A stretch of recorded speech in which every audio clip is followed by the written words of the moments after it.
Bandara-bandara di kota New York menghadapi pembatalan penerbangan yang meluas selama akhir pekan karena badai musim dingin. Hal ini menyebabkan penumpang terlantar dan mengacaukan rencana perjalanan mereka. Pesawat-pesawat terparkir di landasan pacu yang dikelilingi tumpukan salju. Sementara di dalam terminal, penumpang duduk dikelilingi koper karena penerbangan yang dibatalkan dan ditunda. Para penumpang pesawat ini mengaku tidak mendapatkan informasi terkait pembatalan penerbangan mereka hingga mereka harus menghubungi maskapai terkait. Akibatnya para penumpang harus memesan ulang perjalanan mereka, bahkan mengatur kembali rencana perjalanan mereka yang sebelumnya telah tersusun. Badai salju membawa hujan salju lebat di seluruh kota hingga ketebalan mencapai 48,3 cm. Pemerintah setempat mengeluarkan larangan bagi perjalanan yang tidak mendesak.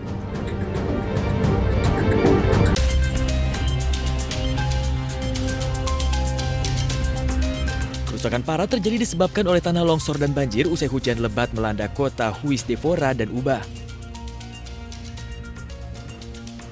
Bencana ini menewaskan sedikitnya 28 orang, menyebabkan puluhan lainnya hilang di negara bagian Minas Gerais. Lebih dari 400 orang terpaksa meninggalkan rumah dan harus mengungsi ke tempat yang lebih aman. Presiden Luiz Inácio Lula da Silva mengakui keadaan darurat di Juiz de Fora dan memerintahkan peningkatan upaya penyelamatan dengan dukungan dari pertahanan sipil nasional. Sementara para ahli meteorologi memperingatkan peningkatan curah hujan dalam beberapa hari mendatang.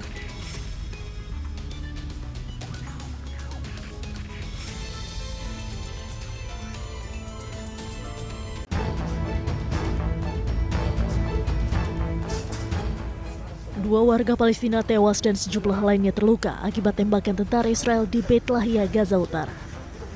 Rekaman dari Rumah Sakit Al-Shifa memperlihatkan jenazah tergeletak di tanah sementara kerabat berkumpul di sekitar korban untuk memberikan penghormatan terakhir. Warga juga terlihat membawa jenazah dan melakukan sholat jenazah. Menurut laporan media Palestina, dua orang yang tewas diidentifikasi sebagai Majdi Keban, 30 tahun, dan Firas Keban, 14 tahun.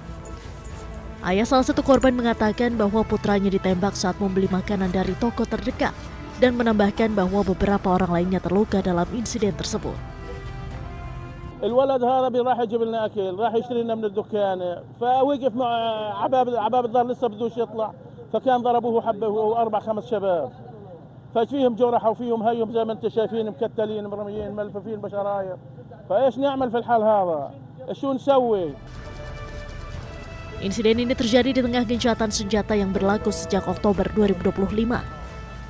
Hingga kini, militer Israel belum memberikan komentar terkait penembakan yang dilakukan terhadap warga sipil di Gaza.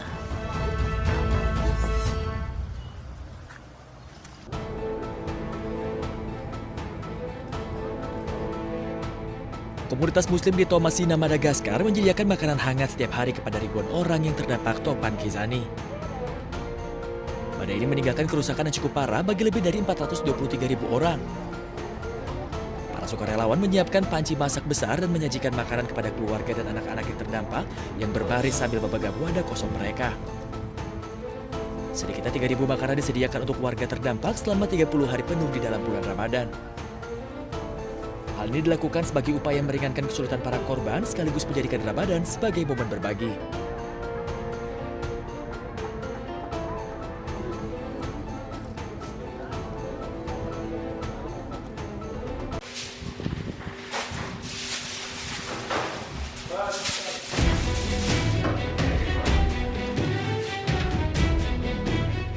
Dapur umum yang dikelola oleh Asosiasi Kebudayaan dan Seni Al-Ruwad kembali melayani warga di kamp pengungsi Aida Bethlehem, tepi barat Palestina.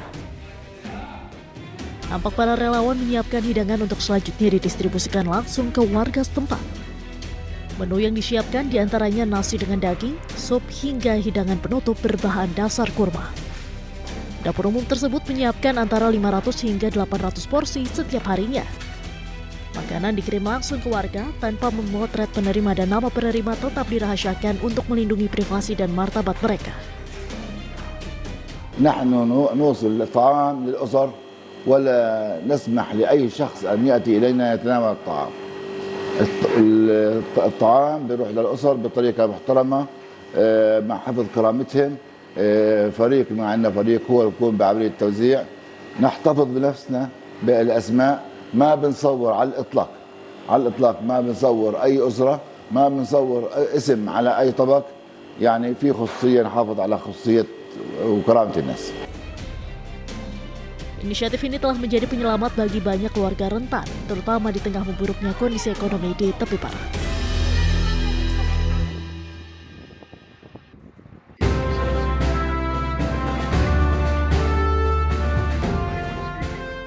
Dalam perjalanannya ke Yordania, Presiden Prabowo Subianto mendapatkan perlakuan istimewa.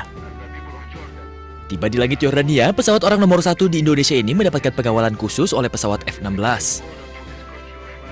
Dari sisi kanan dan kiri pesawat kepresidenan, F-16 Yordania terbang dalam formasi presisi, mengantar pesawat presiden hingga mendekati pendaratan di Bandar Udara Militer Marka Aman.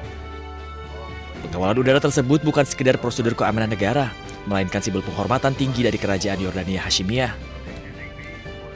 Bahkan salah satu pilot F-16 menyapa langsung Presiden Prabowo melalui komunikasi radio. Your Excellency Mr. President, Assalamualaikum warahmatullah. This is Line 1 speaking. Your Excellency, on behalf of His Majesty King Abdullah II and the people of Jordan, we are honored to welcome you to Jordanian airspace, and it's a great honor to escort your flight this evening. Wishing you a pleasant stay and a safe landing. Ramadan Mubarak, sir.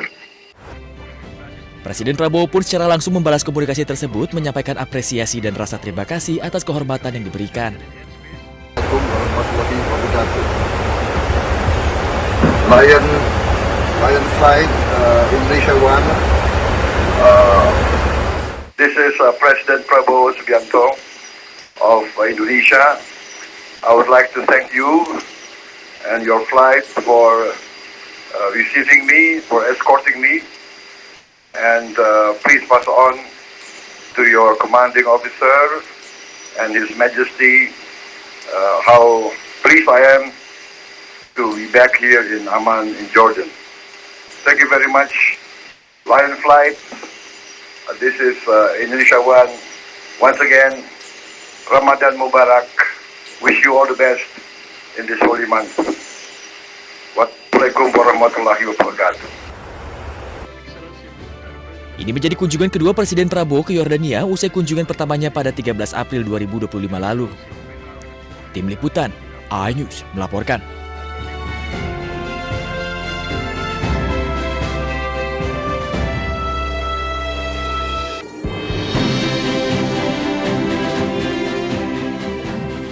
Setibanya di Yordania, Presiden Prabowo bertemu Raja Abdullah II di Istana Basman. Ketibaan Presiden di istana disambut oleh tiupan trompet dan pasukan jajar kehormatan yang berdiri rapi untuk memberikan salam penghormatan. Kedatangan Presiden Prabowo disambut langsung oleh Raja Abdullah II bersama putra mahkota kerajaan Yordania Hashimiyah, Al-Husain bin Abdullah II. Momen kebersamaan tersebut kemudian diabadikan dalam sesi foto bersama di salah satu sudut utama Istana Basman. Presiden Prabowo pun menerima upacara penyambutan resmi yang diawali dengan memperdengarkan lagu kedua negara dan dilanjutkan dengan inspeksi pasukan kehormatan.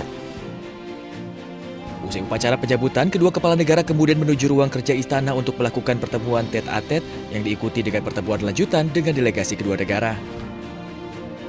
Keduanya membahas berbagai isu strategis mulai dari penguatan kerjasama kedua negara hingga kolaborasi di bidang kemanusiaan, termasuk terkait stabilitas dan perdamaian kawasan.